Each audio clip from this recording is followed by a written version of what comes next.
So as spring gets closer, it's time to start thinking about getting your lawnmower, your trimmer, all that stuff ready to go so that when it's time to get out and get to work, your equipment's ready too.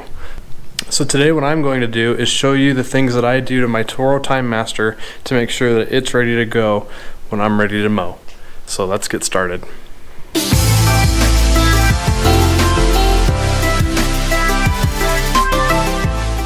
So the first thing I'm going to do to get started today is just go ahead and give the lawnmower a wash. I'm going to rinse off all the dust, dirt, material that's collected on the mower over the winter, and I'm going to power wash underneath the deck and clean that out as well.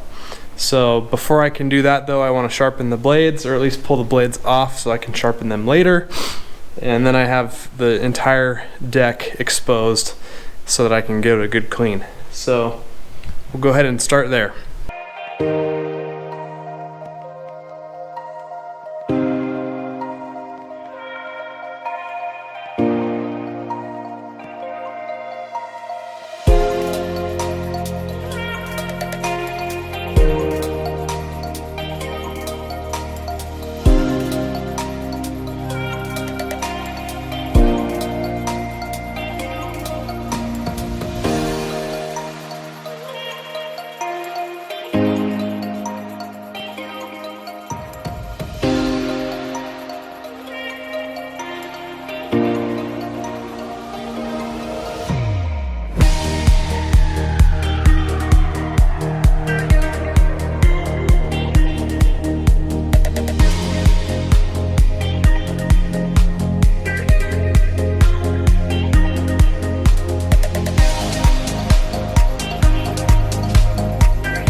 Alright, so now that the lawnmower is washed and I'm just waiting for it to dry off a little bit further, it's a good time to go ahead and sharpen the blades. So I'll take the blades here, stick them in the All-American sharpener tool, and go ahead and angle grind my blades.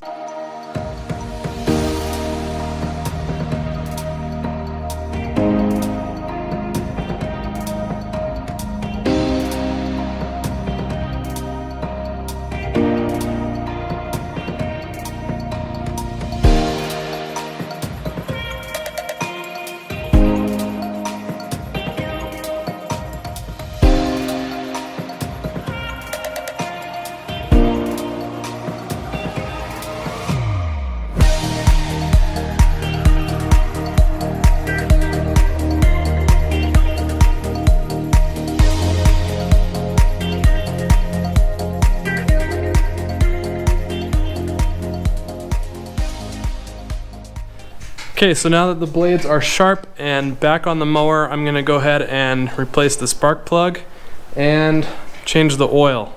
Now, the spark plug I like to replace every year just because it's only $5 and it's nice to just have a fresh one on there. The oil I definitely replace every year. The only thing that I'm not sure I'm gonna replace yet is the filter.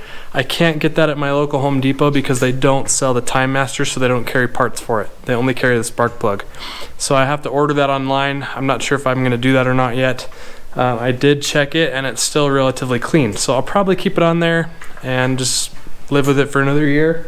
So for now, we'll change the spark plug, change the oil, call it good. Just to kind of give you an idea of old versus new, you can kind of see the difference there. This is obviously pretty dirty, so now we just want to make sure that this one is gapped correctly, and then we can go ahead and put that in there. Okay, this has kind of turned into my favorite part now that I have this tube vacuum system that I've made. I'll put a link in the description for Ellen's video on how to make one, and a link to the description of my last video where I actually used it, and I'll use it again here too, of course. So before we get started, I'm going to go ahead and put some gas in the machine and warm up the engine a little bit just to get the oil warm, because when the oil's warm, it'll come out of the engine a lot easier. So I'll do that and then we'll pull the oil out.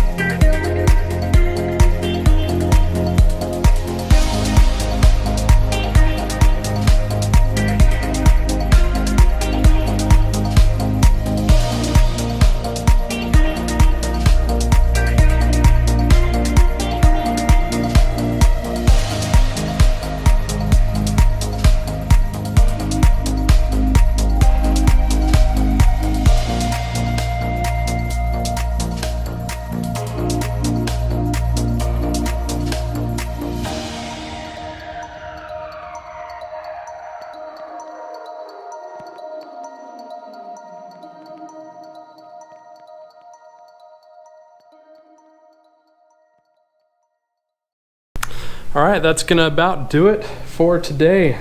Nice to have a clean mower ready to go for the season. The only thing I would say is just make sure that you follow the recommendations and the instructions found in the owner's manual. If you can't find the owner's manual, or if you've lost it since you purchased the mower, it's all available online. Just grab the serial number, the model number from the tag on the back and match it up with what's online on Toro's website. So yeah, ready to go. Really anxious to get out there and cut the grass. I'm going to use this in my backyard, and I'll use the Greensmaster on the front yard. So really excited for the season. Can't wait to get started. We're almost there. Thanks so much for watching. See you in the next one. Goodbye.